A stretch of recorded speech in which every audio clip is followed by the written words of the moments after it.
If you're chronically ill or disabled and you plan on traveling soon, please stick around because these are the top 5 pieces of advice that my audience gave me for traveling when you're chronically ill and disabled. Easily one of the best pieces of advice that I got was try to cut out the mundane day-to-day type of activities and rest and recuperate during those so that you have enough energy and reserve for the bigger activities that you actually want to be a part of. For example, the trip that I just went on, I was visiting family and there was a lot of instances where it was like, oh, do you want to come with us to the grocery store? Do you want to come with us to go walk around this outlet mall? And I could have said no to those and reserved my energy for some of the bigger plans that we had in place, like Disney, which was so much walking and I had already completely exhausted myself before going. The second piece of advice, and again, a really good one, but one I am still working on because it's tough, and that is naming your symptoms to the people around you, being actually vocal about when you're struggling. It is important that they see that even on your good days, there are still a number of symptoms that you may be struggling. And it's also important for them to be able to see what your baseline looks like so that when you really start struggling and need help, they can see those red flags and recognize it and help you. The third piece of advice I was given, and again, I wish I capitalized on this more, is that you'd be surprised exactly how many places have wheelchair services of some kind. Take advantage of them when they're there. Now, I have a wheelchair of my own, but I was petrified of taking it with me because I've heard so many horror stories of wheelchairs being damaged on planes and people mishandling them, and it had me nervous. So I just decided, you know what, I'll bring my cane for all of my day-to-day walking, but if we have really big adventures that we need to go on, like Disney for instance, I'll just get a wheelchair or a little scooter or something. Did I end up doing that? No, because I suck and because I don't ever accommodate myself the right way and I never actually support my own needs. So take a lesson from me. Use the services when they are available. Do your research. They are available in way more places than you would think. If it's a big outdoor event or a lot of walking, there's a good chance that there's a wheelchair service of some kind or some kind of electric scooter that you can rent. And they're so helpful. My fourth tip, and this one is a bit bittersweet, I won't lie. You have to hear it out to the end. You have to go in expecting that by the end of it, you are probably going to be flared up. I know, it sounds like a huge downer, but trust me, okay? If you go into this trip expecting that, yes, this is going to be a lot for my body, this is understandably a lot for my chronic illnesses and disabilities to make it through unscathed. I don't expect that to happen. What can I do to make that easier for me for when I get home? For me, that was making sure that my apartment was relatively clean so that when I came home, I didn't feel like, ugh, and immediately have to get started on things. Or making sure that my fridge was completely empty, except for my freezer, which had a bunch of ready-made meals, freezer meals, and things that we could very easily pop in the microwave or oven and have food without having to actually dedicate a ton of energy to cooking. And it also meant we didn't have to immediately go do a grocery trip right as we got back home. And also, if possible, dedicating a few days after the trip to have absolutely nothing planned so that you can rock through that flare-up without having a bunch of different commitments that you have to then cancel. It's a kind of acceptance almost. It's saying, you know, I know this is going to be hard for me, but this is something I want to do. This is something I find worthy of doing and of being flared up for. So you know what? I'm gonna do it, but I'm gonna set myself up for as much success in my flare-up as possible. And the last big tip that I got for traveling with chronic illness is you are allowed to be emotional. You're allowed to be overstimulated and overwhelmed. Traveling, when you're chronically ill and disabled, can be a lot to have to manage, and it's understandable that those emotions can start to weigh on you.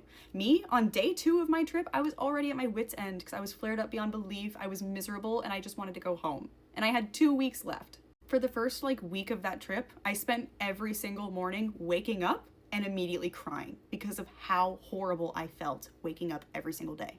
And honestly, I'm really glad I let myself feel those feelings that way because before I would try to stifle them down, shove them down, not feel them. I'd go into a shame spiral about what I was feeling because I should be grateful. I'm on vacation. Why am I not more happy right now? I should be happy right now. Like, girl, you're chronically ill and disabled.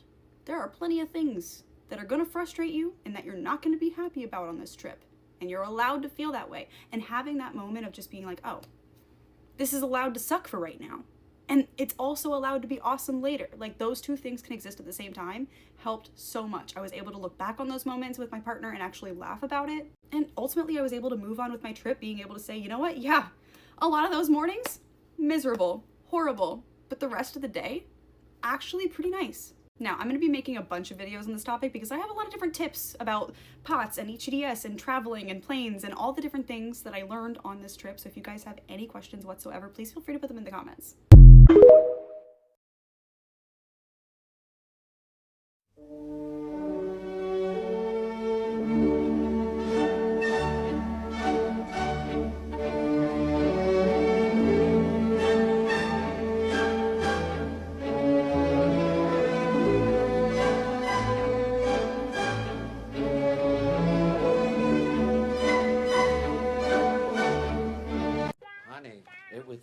when she bought it. Yeah. Oh, these aren't homemade. They were made in a factory. A bomb factory. They're bombs. Who could stay?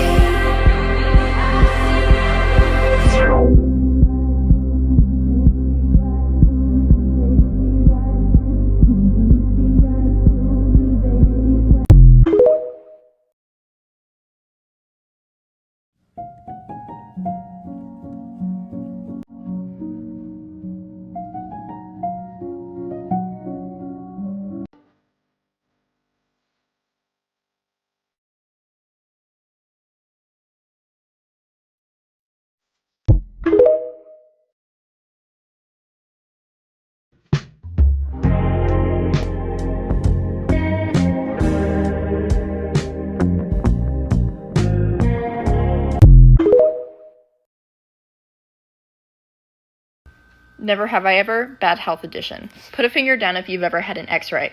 Put a finger down if you've ever had a CT scan. Put a finger down if you've had surgery. Put a finger down if you've ever passed out unconscious. Put a finger down if you've had an IV. Put a finger down if you've had 2 IVs at the same time. Put a finger down if you've been to the ER. Put a finger down if you've stayed overnight in the hospital. Put a finger down if you've been in ICU. Put a finger down if you've ever been hooked up to a ventilator. Put a finger down if you had your condition diagnosed. Put a finger down if the doctors don't know the cause of your condition.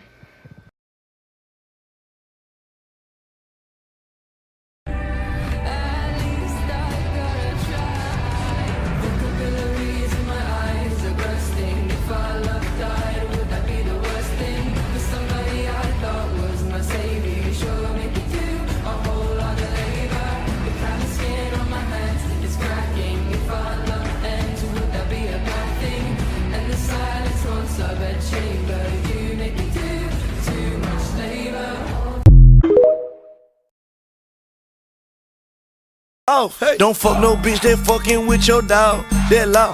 If you come up, don't forget about your dog. That law. But imagine how tired we are. Imagine how tired we are of it. I had some dreams, they were clouds in my coffee, clouds in the coffee. You're so vain. Probably think the song is about you.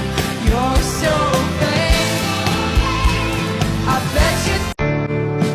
Bridge over water, I am jumping over. I get up and then all day I'm tired and I want to take a nap all day. I have no motivation. I don't want to do anything. I don't want to work. I don't want to talk to anyone. I don't want to hang out with anyone. I don't want to watch TV. I didn't ask to be different. I just want to go out and have friends and be like other girls my age. You'll never be like them. You need to get used to that. Sweetie, think about the people that have cancer. At least it's not that. Say you're sick, but you don't look sick. You look great. You really shouldn't stress so much. It's probably what's making you so sick. Frank, she's napping again. Another nap? That must be nice. How are you feeling? You feeling better? Great aunt had lupus and she couldn't eat hot dogs or ride roller coasters anymore. It was devastating. How about today? Are you feeling better today? Now she can't come to dinner, but I just saw you yesterday and you were fine. You are only 25 years old. You shouldn't be having this many health issues. You know, I heard pregnancy puts you into remission. I mean, it's not contagious, right? Gosh, we would all be down. Ooh, hot yoga. You'll sweat it right out. Best friend, Betty, she had lupus and she never had all of that. Are you sure it's lupus? I was watching TV and I heard if you drink a gallon of juiced kale, it will solve all of your health issues. Something to consider.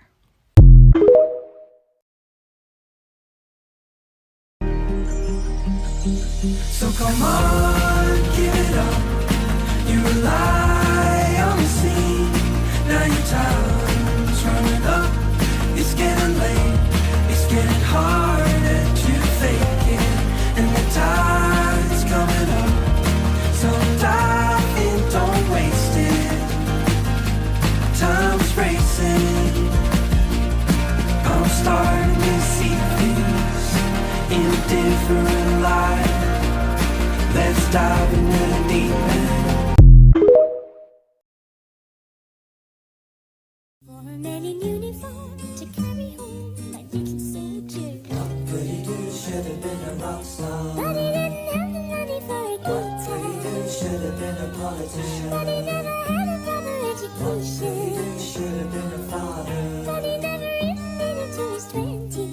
Runaways, army dreamers. Dude, I don't know what is going on today. I have felt like hot garbage all day. That sucks, man. What's going on? I haven't been able to focus. I felt so groggy. My heart's been racing. I feel like I can't think in a straight line. And it means I haven't gotten anything done today. And I feel like a total deadbeat. You're not gonna like this. Don't. But have you considered, don't fucking say it, that it might be, I want a divorce. Okay, well that's not happening. I'm you. But have you considered that it might be your disability that's disabling you? This message brought to you by, I'm not even wearing real pants.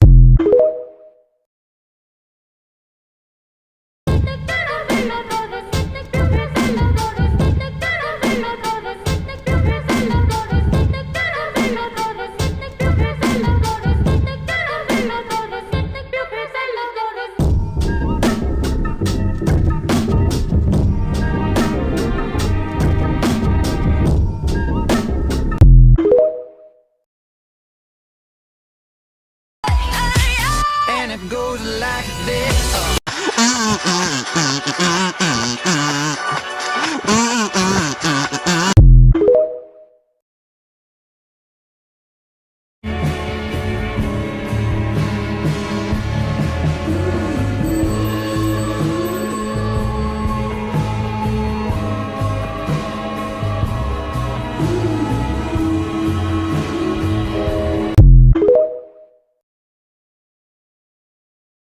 In a truly shocking turn of events, my disability has disabled me.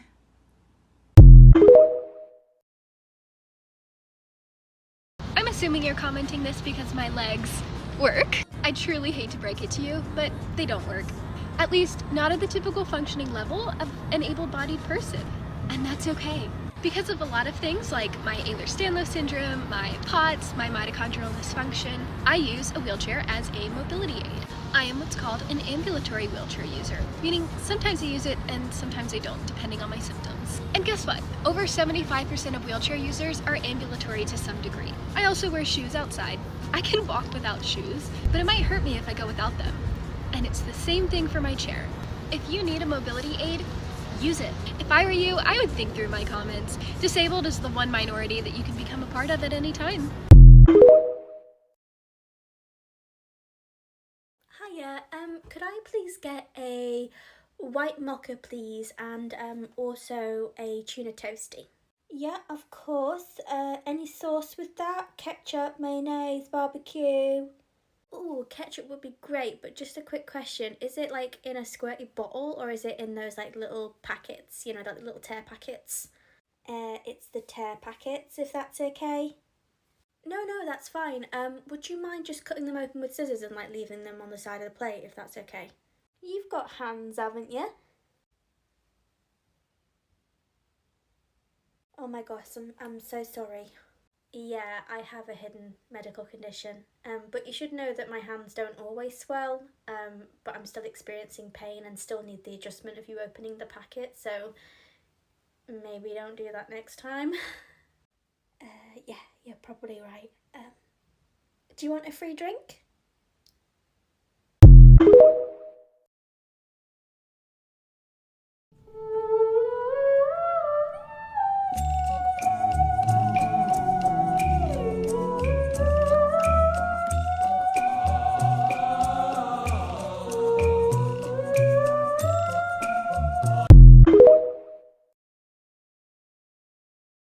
It's Invisible Disability Awareness Week, so this is your sign to use your tools and resources that you have available to you. Just because your disability is invisible doesn't mean that you don't have the same right to resources and accommodations as other people with visible disabilities. A lot of the times I look like an able-bodied person, but I am struggling just as much as the days when I have a visible aid. If an accommodation makes your life easier, then you have the right to use it, regardless of the visibility.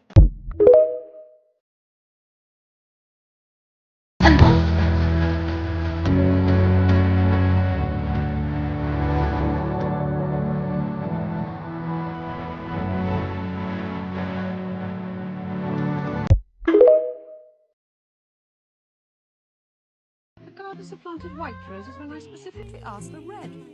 You could always paint the roses red.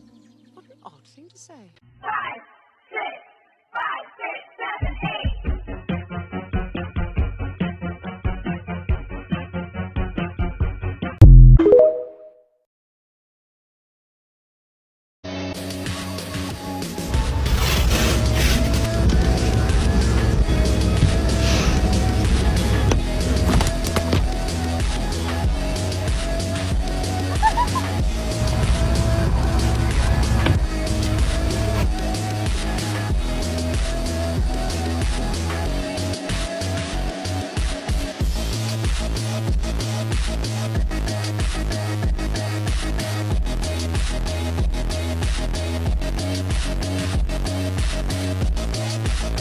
I want you to stay till I'm in the grave, till I run away dead. So cover up the well and leave her gift to someone. I'm just an ordinary girl. Sometimes I'm lazy, I get bored, I get scared, I feel ignored, I feel happy, I get silly, I choke on my own words, I make wishes, I am.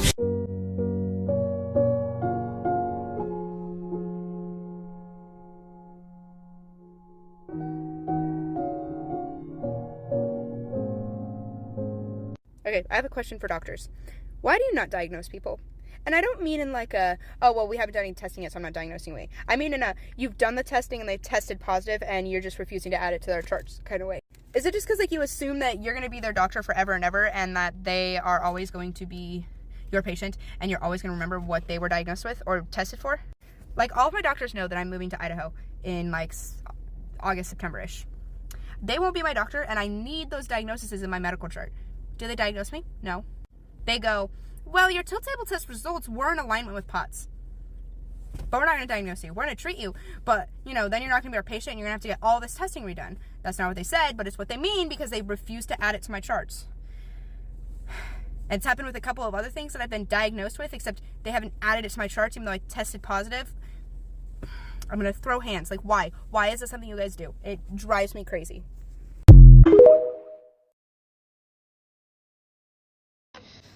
There's no way you're telling me that for the rest of my life, I have to live with POTS. There's no way. There's literally no way. There's no way that you're going to tell me that my body's nervous system isn't going to know how to control my heart rate, my blood pressure, my digestion, my blood flow. What? Am I sweating? Every bodily function that I have will never be controlled. It's all involuntary and it will just do whatever when it wants. I don't think that's fair. This is a free country. I have rights. Why does my body have more rights than I do? There has to be a cure. I'm telling you, this summer, you watch me. I'm going to find a cure. I'm going to find something that fixes it. I'm going to. I am determined. I'm going to find a cure. Mark my words.